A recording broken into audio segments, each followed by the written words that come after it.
Hello students, this is our first video of third chapter of subject SST, naming the northern plains.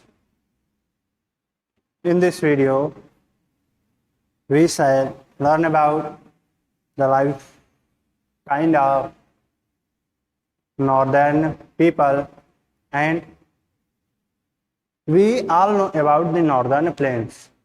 Northern plains means, first of all, we have to know what is northern plains. As the name of chapter is northern plain, so in this chapter we are going to study all contents of northern plains, including the farming of northern plains, the people of northern plains, the occupation and profession adopted by people living in northern plains. As you know, most of the crops are grown in plains, so we can easily understand it that northern plains included a number of farming. And in this chapter, we shall also learn about some special regions of northern plains like river basins, and other than this, we shall also know about the people who lives in northern plains, and what are their life spending, what are their professions, what are their occupations. All of these contents we know in this chapter. So let's start our chapter naming the northern plains. Northern plains मतलब उत्तर का मैदान, और जैसा कि इस chapter का नाम है नॉर्दर्न प्लेन्स, उत्तर का मैदान, हम जानते हैं कि जो ज़्यादातर फसलें होती हैं वो प्लेन्स में यानी मैदान में ही उगाई जाती हैं। तो हम आसानी से इसे समझ सकते हैं कि ये जो नॉर्दर्न प्लेन्स है यहाँ पर ज़्यादा लोग रहते होंगे, यहाँ की जो क्लाइमेट है, जलवायु है, वो काफ़ी मेंटेन्ड होती है। और इस चैप्टर में हम यहाँ पर रहने वाले लोगों का जो लाइफ काइंड है और वो किस तरह उनका व्यवसाय क्या होता है, वो क्या क्या करते हैं, इन सब चीज़ों को हम इस चैप्टर में पढ़ेंगे। और इसके अलावा हम यहाँ पर नॉर्दर्न प्लेन्स में कुछ स्पेसिफिक रीजन्स, कुछ important region like river basins, और उसके अलावा यहाँ पे लोग जिस तरह रहते हैं, बटे होते हैं अलग अलग क्षेत्रों में, रीजन में, उसके बारे में हम जानेंगे। तो आइए स्टार्ट करते हैं अपना आज का chapter, the northern plains. The northern plains are large and fertile flat lands, यानी जो नॉर्दर्न प्लेन्स होते हैं ये लार्ज यानी बड़े और उपजाऊ समतल भूमि होती है। नॉर्दर्न प्लेन्स यानी उत्तर का मैदान, जो नॉर्दर्न प्लेन्स होते हैं यहाँ पर दिया गया है नॉर्दर्न प्लेन्स। तो ये जो नॉर्दर्न प्लेन्स होते हैं ये एक बड़ा और उपजाऊ समतल भूमि होते हैं, ये फ्लैट लैंड होते हैं। They are located to the south of northern mountains. पिछले चैप्टर में हम नॉर्दर्न माउंटेन्स के बारे में पढ़े थे, तो यहाँ पर बताया गया है कि ये जो नॉर्दर्न प्लेन्स होते हैं ये नॉर्दर्न माउंटेन के साउथ में स्थित होते हैं। जो नॉर्दर्न माउंटेन होता है उसके ये साउथ में लोकेटेड होते हैं। They extend from Punjab in the west to Assam in the east, stretching about 2500 kilometre in length and 240 to 320 kilometre in breadth. तो ये जो नॉर्दर्न प्लेन्स होते हैं, जो उत्तर के मैदान होते हैं, ये वेस्ट में पंजाब से लेकर ईस्ट में असम तक ये 2500 किलोमीटर की लंबाई और 240 से 320 किलोमीटर की चौड़ाई में ये फैले हुए हैं। कहने का मतलब ये जो नॉर्दर्न प्लेन्स होते हैं,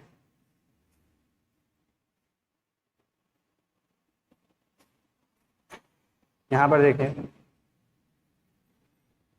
जो नॉर्दर्न प्लेन्स होते हैं, उत्तर के मैदान, अब इनके फैलाव की बात हो रही है, इनके विस्तार की बात हो रही है कि नॉर्दर्न प्लेन्स वेस्ट डायरेक्शन में पंजाब से ईस्ट डायरेक्शन में असम तक तकरीबन 2500 किलोमीटर की लंबाई में और 240 से 320 किलोमीटर की चौड़ाई में वाइड में फैले हुए हैं। They cover the states of Punjab, Haryana, Uttar Pradesh, Bihar, west Bengal, Assam and Tripura, including the national capital territory of Delhi. यानी ये जो नॉर्दर्न प्लेन्स होते हैं, ये कहाँ कहाँ से गुजरते हैं, ये किस किस एरिया को कवर किए हुए हैं, उसके बारे में बताया जा रहा है। ये जो नॉर्दर्न प्लेन्स होते हैं, ये पंजाब, हरियाणा, उत्तर प्रदेश, बिहार, वेस्ट बंगाल, असम, त्रिपुरा और इसके साथ ही साथ हमारे देश की राजधानी दिल्ली तक ये फैले हुए होते हैं। इन स्टेट्स को ये कवर किए हुए होते हैं।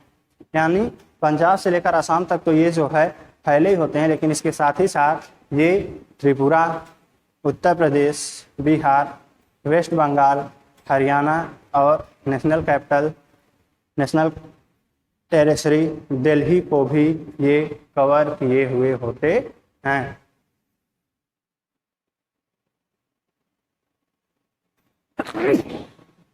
आगे देखते हैं, many rivers which originate from the Himalayas flow through these planes.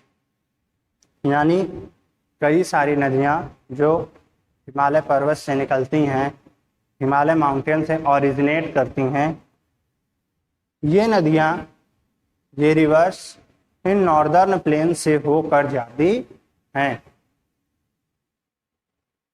हम जब नॉर्दर्न माउंटेन पढ़ रहे थे, जिसमें पढ़े थे गंगा नदी, Ganga river, Yamuna river, Brahmaputra river, Sutlej river, ये सब रिवर जो है हिमालय के ग्लेशियर से ओरिजिनेट करती हैं। तो यहाँ पर वही बताया गया है कि हिमालय पर्वत से निकलने वाली कई नदियाँ इस नॉर्दर्न प्लेन से होकर गुजरती हैं। These rivers carry large quantities of rocks, sand and silt which get deposited in the valleys and plains. तो ये नदियाँ जो इन प्लेन्स से, इन मैदानों से होकर गुजरती हैं, ये अपने साथ अपने पानी में ढेर सारा रॉक यानी चट्टानों के टुकड़े, सैंड यानी बालू और सिल्ट यानी उपजाऊ मिट्टी। तो यहाँ पर यही बताया गया है कि ये जो नदियाँ निकलती हैं हिमालय माउंटेन से ओरिजिनेट करती हैं, ये इन प्लेन से होकर जब गुजरती हैं नॉर्दर्न प्लेन से, तो ये नदियाँ जो हैं अपने पानी में अपने साथ सैंड, रॉक्स और सिल्ट यानी उपजाऊ मिट्टी को ली रहती हैं। और जब ये नदियाँ इन मैदानों से होकर गुजरती हैं, तो ये जो उपजाऊ मिट्टी होती है या ये जो सिल्ट होती है या सैंड होता है, ये सब क्या होते हैं कि वैलीज और प्लेन्स में यानी घाटियों और मैदानों में ये चीज़ें क्या हो जाती हैं, जमा हो जाती हैं। कहने का मतलब, आप अगर इमेजिन करें कि कोई नाला जो है तेज़ी से बह रहा है, तो उसमें जो मिट्टी रहती है, जो सिल्ट रहती है, वो क्या होता है, किसी एक जगह पे जाके जमा होने लगता है।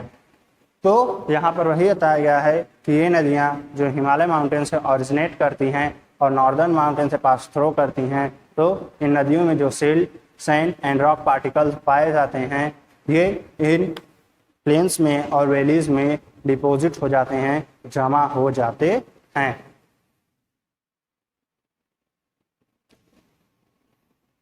This silt deposited by the rivers is called alluvium और alluvial soil which has made these plains fertile।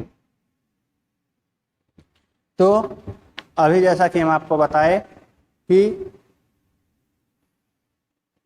ये जो नदियां होती हैं अपने साथ जो सिल्ट लाती हैं उसे ये क्या करती हैं, प्लेन्स में जमा कर देती हैं, डिपॉजिट कर देती हैं। तो इन नदियों द्वारा ये जो सिल्ट लाया जाता है और डिपॉजिट किया जाता है, इस सिल्ट को हम एलुवियम सॉइल और एलुवियल सॉइल कहते हैं। और ये जो सॉइल होती है एलुवियल सॉइल, ये हमारे प्लेन्स को, हमारे मैदानों को उपजाऊ बना देती है, जिससे फसलें और अधिक मैदानों में उग सकती हैं। These plains are thickly populated and agriculture is the most common occupation to the people living here। यानी ये जो नॉर्दर्न प्लेन्स का एरिया होता है ये बहुत ही थिकली पॉपुलेटेड होता है, यानी यहाँ पर बहुत बड़ी संख्या में लोग निवास करते हैं। यहाँ पर बहुत ज़्यादा लोग रहते हैं और एग्रीकल्चर यानी खेती यहाँ पर रहने वाले लोगों का मुख्य व्यवसाय होता है, मेन ऑक्यूपेशन होता है। कहने का तात्पर्य है कि जो मैदान होते हैं ये उपजाऊ होते हैं, यहाँ पर फसलें अच्छी उगाई जा सकती हैं, यहाँ की क्लाइमेट जो है वो काफ़ी मेंटेन्ड होती हैं। तो यहाँ पर यही बताया गया है कि जो नॉर्दर्न प्लेन्स होते हैं यहाँ पर काफ़ी ज़्यादा मात्रा में, काफ़ी ज़्यादा संख्या में लोग यहाँ रहते हैं और यहाँ पर रहने वाले लोगों का मुख्य व्यवसाय कृषि यानी एग्रीकल्चर होता है।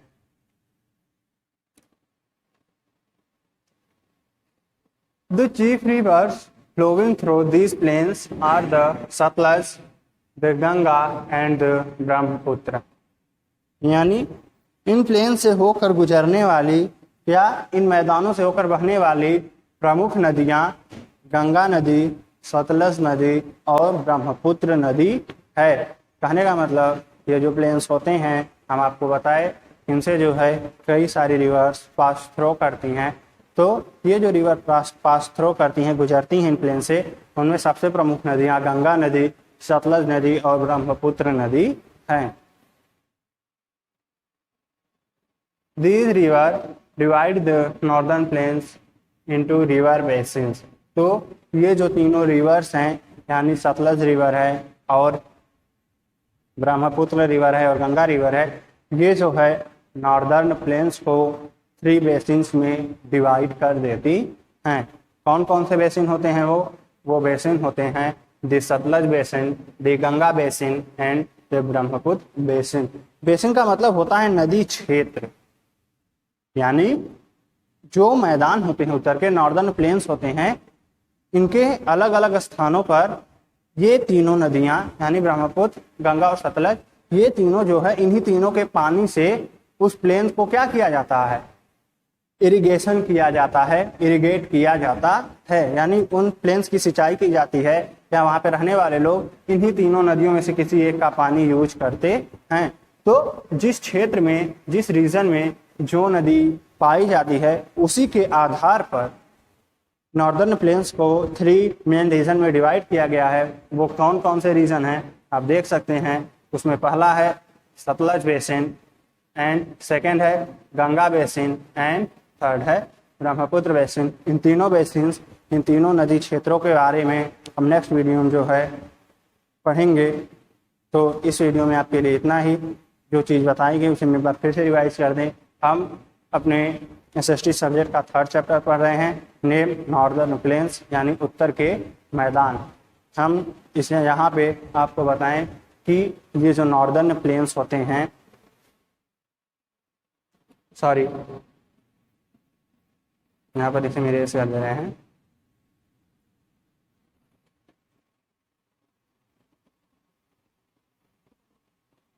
तो यहाँ पे बताया गया कि जो नॉर्दर्न प्लेन्स होते हैं ये काफ़ी एक्सपेंडेड पार्ट होते हैं, काफ़ी बड़े पार्ट होते हैं। और जो नॉर्दर्न प्लेन्स होते हैं ये वेस्ट में पंजाब से लेकर ईस्ट डायरेक्शन में असम तक 2500 किलोमीटर लेंथ और 240 से 320 किलोमीटर ब्रेथ तक फैले हुए होते हैं। और इसके अलावा ये पंजाब और असम को तो कवर करते ही हैं, इसके साथ ही साथ ये हरियाणा, वेस्ट बंगाल, उत्तर प्रदेश, बिहार, त्रिपुरा और दिल्ली को भी कवर करते हैं। और ये जो रिवर्स होते हैं, हिमालय से निकलने वाली कई नदियाँ ये जो प्लेन्स होते हैं, हिमालय से निकलने वाली कई रिवर्स, कई नदियाँ इन प्लेन से होकर गुजरती हैं।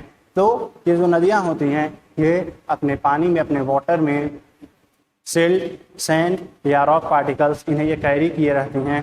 और जब ये इन प्लेन से होकर गुजरती हैं तो ये जो सिल्ट होती है या सैंड पार्टिकल्स होती हैं ये इन मैदान में, इन प्लेन्स में जमा हो जाते हैं। तो ये जो सिल्ट नदियों द्वारा जमा किया जाता है इसे हम एलुवियम और एलुवियल सॉइल कहते हैं। और ये जो सॉइल होती है ये इन प्लेन्स को काफ़ी उपजाऊ बना देती है। और यहाँ पर बहने वाली प्रमुख नदियों में Ganga river, Sutlej river and Brahmaputra river, ये तीनों नदियाँ यहाँ की प्रमुख नदी हैं।